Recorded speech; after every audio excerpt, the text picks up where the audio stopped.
कि कावेरी जी अपनी तीनों बेटियों ईशा, मोहिनी और सुहाना की शादी 3 घर जमाई लड़कों के साथ करवा देती है। उन्हें लगता है कि ये लड़के शायद घर का कामकाज संभाल लेंगे, लेकिन उनके तीनों घर जमाई बहुत आलसी थे। वो नौकरी भी नहीं करते थे और बाहर का काम भी नहीं। कावेरी जी ने अपनी बेटियों से कहा कि वो प्रेगनेंसी का बहाना बनाकर अपने पतियों को सबक सिखाए। अब सुनिए आगे। मम्मी, आपने जैसा कहा था हमने वैसा ही किया, लेकिन देखिए ना, विवेक का हाल तो वैसा का वैसा ही है। घर में ना सुबह का नाश्ता बनता है और ना खाना। नौकरी पर जाने की बात करूं तो खाने को दौड़ते हैं मुझे। हाँ मम्मी, मैंने भी सुमित को कितनी बार कहा कि अगर नौकरी नहीं करनी तो कोई छोटी सी दुकान ही खोल लो। घर का खर्चा कैसे चलेगा? देखो, दोपहर के 12 बजने आए और जनाब अभी तक सो रहे हैं। हाँ मम्मी, ईशा और सुहाना ठीक कहती हैं। अविनाश का भी यही हाल है।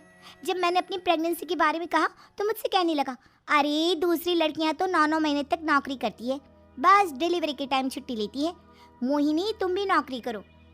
अब मुझे कहाँ नौकरी मिलेगी? मम्मी बताओ, अब मैं क्या करूँ? हे भगवान, क्या सोचकर घर जमाई दामाद लाई थी मैं कि मेरी बेटियां मेरे पास रहेंगी और खुश रहेंगी, लेकिन इन आलसी दामादों ने तो हमारी जिंदगी को भी प्रॉब्लम में डाल दिया है।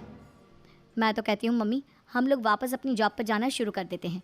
बता देते हैं इन लोगों को कि हमने प्रेगनेंसी का बहाना किया है।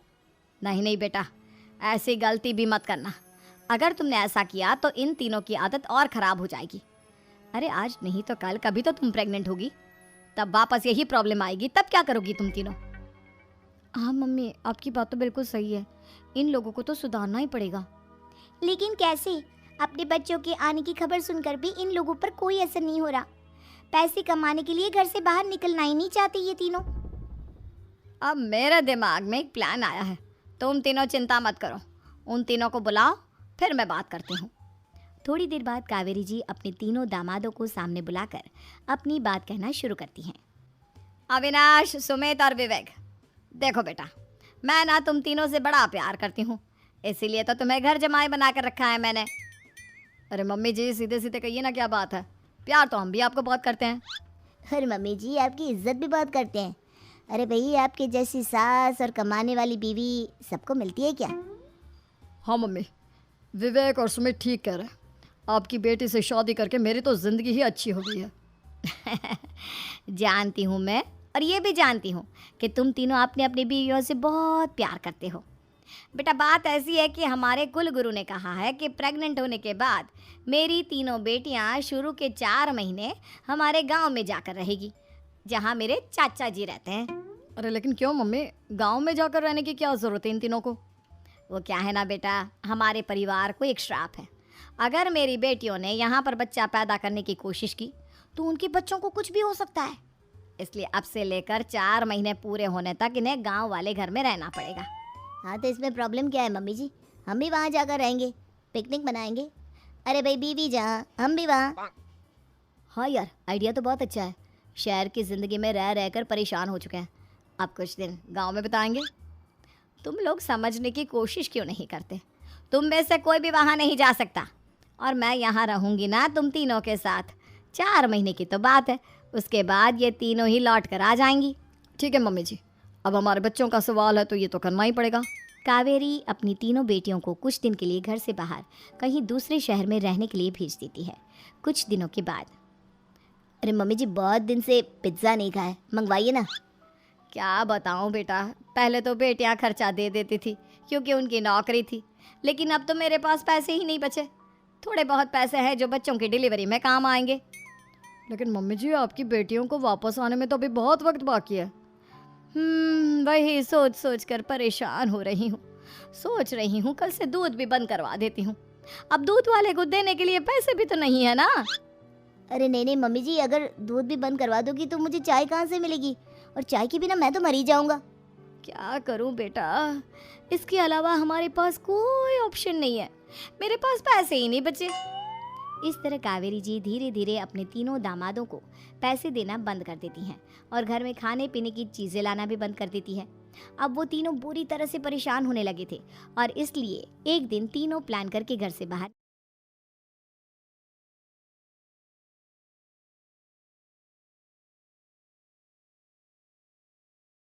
निकलते हैं। और बाजार में जाने के बाद, यार अच्छा खाना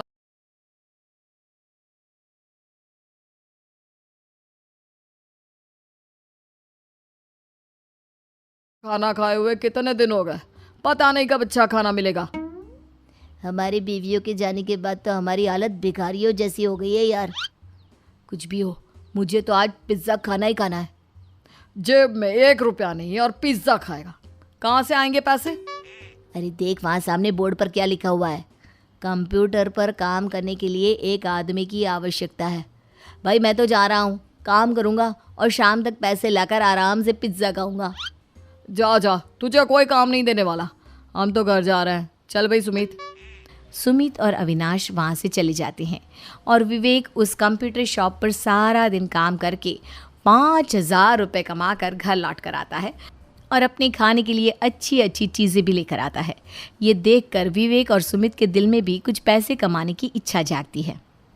अरे सुबह सुबह कहाँ चल दिए तुम? मम्मी जी एक बहुत अच्छी जगह मिली है, कंप्यूटर पर काम करने के 5,000 मिले थे कल मुझे।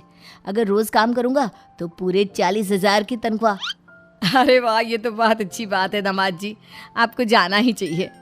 सुमित और अविनाश विवेक को इस तरह तरक्की करते देखकर परेशान हो जाते हैं और वो दोनों भी काम की तलाश में निकल पड़ते हैं। धीरे धीरे उन दोनों को भी काम मिल जाता है। अब कावेरी के तीनों दामाद छोटी मोटी नौकरी करके अच्छा पैसा कमाने लगे थे। एक दिन कावेरी उन्हें अपने पास बुलाती हैं। अरे वाह, विवेक 40,000 कमा लेता है, अविनाश 60,000 और सुमित तुम भी 40,000 के आसपास कमा ही लेते हो। कुल मिलाकर तुम अच्छे खासे पैसे कमा रहे हो बेटा। हाँ मम्मी जी, बहुत मज़ा आता है जब महीने के एंड में मोटी रकम हाथ में आती है। पूछिए मत मम्मी जी, घर में रहकर रोटी बना बना कर और तो जैसा महसूस होने लगा था मुझे तो। हाँ बेटा, तुम तीनों की बात तो बिल्कुल ठीक है। और जानते हो, अब तुम तीनों की पत्नियां भी वापस लौट कर आने वाली है। लेकिन मम्मी जी अभी तो उन्हें गए सिर्फ 2 महीने हुए हैं, आपने तो कहा था वो 4 महीने के बाद लौट कर आएंगी।